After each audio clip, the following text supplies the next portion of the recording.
welcome to another episode of Peace Over Chaos. As we indulge into the marching forward, because I usually do March Madness, but I'm doing marching forward. I want to take the time to really talk about prioritize your mental health as a woman, right? Especially because it is Women's History Month, and so I think this is a very important conversation to have because this can affect not only us as women, but those around us, as in like our kids, our spouses, our family, or whatever the case may be, right? And so if we can get us together, then we can get everybody else together. Or if we feel like we're in a good space, then we know that everything else falls in line, right? And so I really do want to talk about, I really do want to have this important conversation because our mental health is important, right? It is extremely important just for us at the very core of it all, right? And how we deal with our mental health shows up in not only our home life, but also our careers, our social life, things of that nature, okay? So let's talk about the first thing, the importance of mental health for women, right? Mental health isn't just about avoiding stress or sadness. So let's be very clear. We're not saying, oh, we're just trying to avoid this, we're trying to avoid that. No. But it is, right, about feeling whole and confident and in control of your well being, right? And research shows that women are more likely to experience anxiety and depression than men. Go figure, right? Because if we're going to talk about it, let's talk about it, right? Because women make the world go round. I'm going to say it again. Women make the world go round, okay? Those are facts, not opinions, okay? At least they're my facts, right? But yes, and so we experience anxiety and depression more than men, but yet, oftentimes, we're constantly putting our needs last. We not doing that anymore. That's not what we're doing. We're not gonna do that. No. But why? Why are we always putting our needs last? Because we've been taught, okay, because we got to talk about this. We've been taught to be strong, just to keep pushing through, and to just simply prioritize other people over ourselves, right? And that's not what we're doing no more, okay? But true strength comes from recognizing that we need rest, support, and most importantly, self care. And that self care can include going to therapy, going to a spa day, taking a nap that you usually don't get to take, going outside with your friends if that's what you need, if that is something that helps pour back into you and, rejuvenate your energy and just make you feel good again, right? Self care can be a multitude of things. But the key thing is you have to make sure whatever you are categorizing as self care, that it is caring for you. It is doing what you need it to do so that you feel good at the end of it all. Okay? So let's switch gears slightly. Let's talk about breaking the stigma around seeking help because oftentimes, and this has been work is actively being decreased, of course, from what I've seen in my field as a therapist. But oftentimes, especially as Black women or just Black individuals, I'll keep that very general. People of color, therapy isn't, or asking for help isn't, what we do. Therapy isn't what we do. And if we want to talk about, now let's take this back strictly to women, the conversation usually is, we don't ask for help. We don't need help. We got it. Baby, I don't know about y'all. I ain't got it. I ain't got it no more. I ain't carrying that narrative with me no more, right? So, many women struggle in silence because they feel guilty for needing help. But why? I want y'all to put in the comments, why do you feel, because this is a safe space. Let me be very clear. This is a safe space. Anybody who says anything negative, I will delete those comments because we're not doing that. This is a very safe space, right? So, why do you feel guilty about needing help, right? Asking for help. You know why? Because somebody told you down throughout your life, down the line somewhere, that you don't get to ask for help. You don't need help. You can do it. Do it yourself. Do it, do it, do it, do it, do it. Right? Now, I am a fan of just do it. And that's in another episode, but it's very different of what we're talking about here. So let me be very clear. Okay. Um, but it's like in this instance, the doing it means like you're not delegating tasks. You're not relying on your support system. You're not relying on help because you think you can handle it all. And if you don't get it done, then it ain't gonna get done, or it ain't gonna get done right. Now, disclaimer: that may or may not be true depending on the situation. But that is why it's important for you to realize what you can and can't let go. Right? I can let this go because this isn't like extremely important, and if it doesn't get done a very specific way, then all heck gonna break loose, right? Versus, oh, I can let this go because this is very simple. You can't, nobody can mess this up really, or it's not gonna be a big of a deal if it's not done exactly how I picture it in my mind, right? So that you gotta just be able to know that okay, it's okay to ask for help. And so, like I said, many women struggle in silence because they feel guilty about asking help. Baby, remove the guilt. This is a guilt-free zone. We not doing that. Remove it. Now, if you are having trouble with removing that guilt, go talk to a therapist so that you and your therapist can help build up that confidence to get you to what you need to be so that you don't feel guilty, because you should never feel guilty about asking for help, especially for something that was probably a 2, 3, 4, 5 man person job anyway. Told you, baby, we gonna talk about it. One thing you gonna know about me, if you haven't figured it out, or if you don't know already, because you're new, I'm real. I'm very real and down to earth, and that's why all my clients love me. I'm very relatable. I'm not about to sugarcoat nothing. I'm hold your hand when I say certain things, yes, but this is what you get. Good old Shaniqua. Okay. But yes, asking for support is not a bad thing. Asking for support is not your enemy. It's just not. Okay? It's actually self-preservation. Y'all heard that. It's self-preservation. Asking and seeking support is self-preservation. Okay? So, what can you do? Go to therapy, like I said. Journal if you need to, right? Be mindful of what you're doing and how you're acting and how it could be affecting you. Okay? Or just simply openly talk about what's happening. Especially when it comes to seeking help. And if you're scared, just talk to a good close girlfriend or guy friend, cousin, sibling, whatever, and talk about it.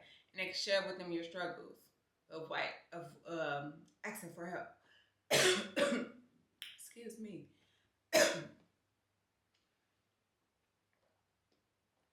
Sorry about that. The other thing is feeling empowered, right? As we're talking about women's health and mental health this month, you gotta feel empowered to do things and take your power back, right? And guess what? Guess what that starts with? Setting boundaries. Setting boundaries. Yes. It starts with setting boundaries, because if you don't set boundaries, people are going to do what they want to do. And you're going to allow them to do what they want to do because you don't have it in you where your line is drawn. Like, you don't have the clear indication of, okay, the line has been drawn here, but yet you keep stepping over that line. We have a problem. So you now need to, in fact, set those boundaries. What are you allowing? What are you not allowing? What are you okay with? What are you not okay with? We gotta set them. Prioritizing yourself. That's a part of those boundaries. Prioritizing yourself without an apology, right? Oh, I'm sorry. I gotta do this first. No, be like Cookie on Empire. Y'all know that show Empire. Be like Cookie. I gotta put me first, Lucius. Put yourself first. I told y'all in the beginning of this video, you put yourself first, everything else will fall in line.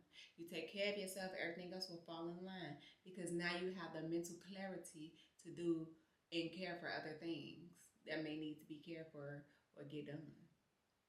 So put yourself first. Okay? I want you to really think about, when's the last time you did something for yourself? When's the last time you checked somebody for doing something that you did not like constantly at that? Exactly. Yep, I'm talking to you. I'm holding your hand while I'm saying I love this, so don't worry. But those things are important, right? The other thing is having confidence.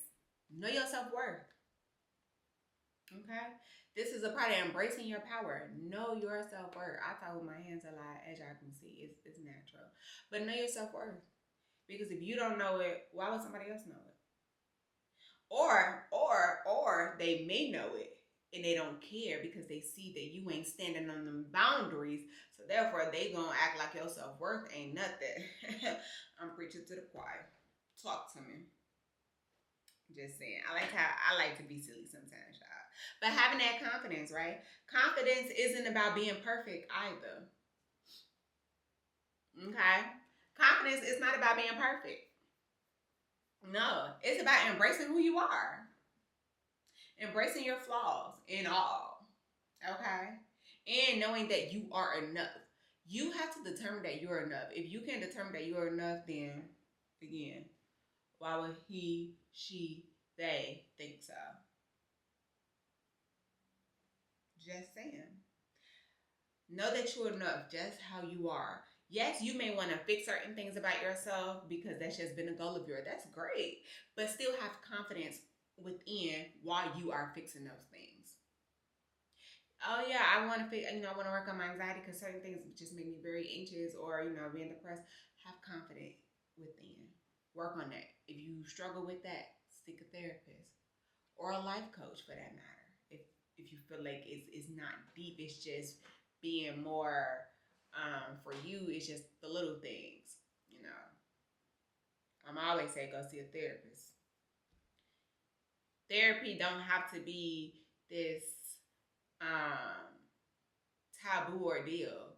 Therapy doesn't have to feel like if I talk about this, I gotta talk about what happened to me at 3 years old, and I don't even remember what happened to me at 3 years old. It's deep.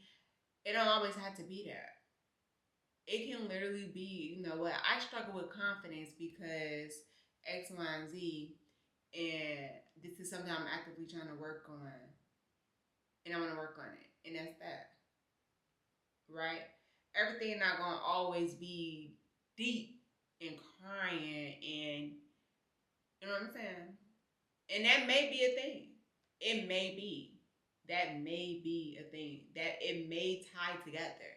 But it also may not tie together. And that is okay. That's what I want to be very clear on. It is okay that everything may not, connect all the way back to childhood. It could, something deep happening to you. You may never even have nothing deep going on, but just realize at some point as you got older, your thought process or being judged or being in certain environments started to make you think differently about you and your ability and your confidence. Now we gotta go talk about it. That's okay. Okay. That's okay. What I want you guys to also do is just be able to really dig into affirmations, positive affirmations. That's what I'm trying to say. I'm sorry, because that's going to also help boost up your confidence. Talk about the things you believe in yourself, right? And even talk about the things that you want to work on, and speak those in a positive manner. I may not be good at this yet, but I know if I continue to work on it, I will get to the point where I'm confident in this ability. I'm confident in myself in this area, right? That's okay. Say those things to yourself. It's worth it. You owe it to yourself. You owe it to yourself. Just saying. Okay. And then the other thing is, because again, we're talking about mental health and, you know, just embracing your power. The other thing is, you know, don't be afraid to support other women. You know, help that other woman pick up her crown if you see it slipping a little bit.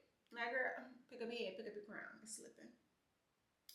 Right? Because when we come together, when we gather together and unify, it's a lot better for all of us. You know, now everybody can't sit at the table. We know that. We know that. But, however, those who can sit at the table, let them sit at the table and y'all work together. Y'all empower each other together. Y'all build that community together because you deserve it. All of y'all, right? Praise each other, because if ain't nobody else giving y'all high praises, and you know, you can give each other those high praises and praise yourself too. Celebrate your big and small wins. Take your power back. You deserve it. Take control of your mental health. Ask for help. Right? Ask. Delegate task. Do it. You don't have to carry this weight alone. That ain't your burden to carry. Half the stuff that you're probably carrying is not even probably your burden to carry to begin with. But yet here you are being Superwoman. Take that cape off. It ain't yours. It was never meant to be yours. Especially not this long. Anyways. Okay. So I hope that little tidbit of this little conversation was helpful. Again, comment all of your thoughts, feelings, all the other good stuff in the comments.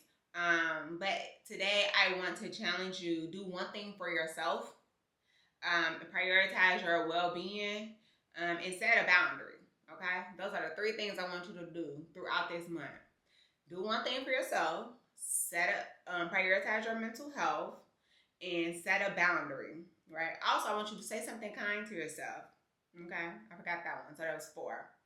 Say something kind to yourself. Set a boundary with somebody or whoever you need to set a boundary with, or even set a boundary within yourself, because that's the thing. I may come back and do another topic on boundaries, another video on boundaries only. Do something kind for yourself and prioritize your well-being. Okay? And if you need help, do not be afraid to reach out. There are a lot of therapists out here, especially Black therapists. If you're a Black woman or a woman of color and you're seeking someone who looks like you, there are a lot of Black and women of color therapists that's out here. And for my men, this applies to you too. Just so you know, I focused on the women, but for the men, the same thing applies to you all as well. Okay? So remember, you deserve everything you want and you are enough. And with that being said, please like, comment, subscribe, and share. And I will see you guys the next time. Bye.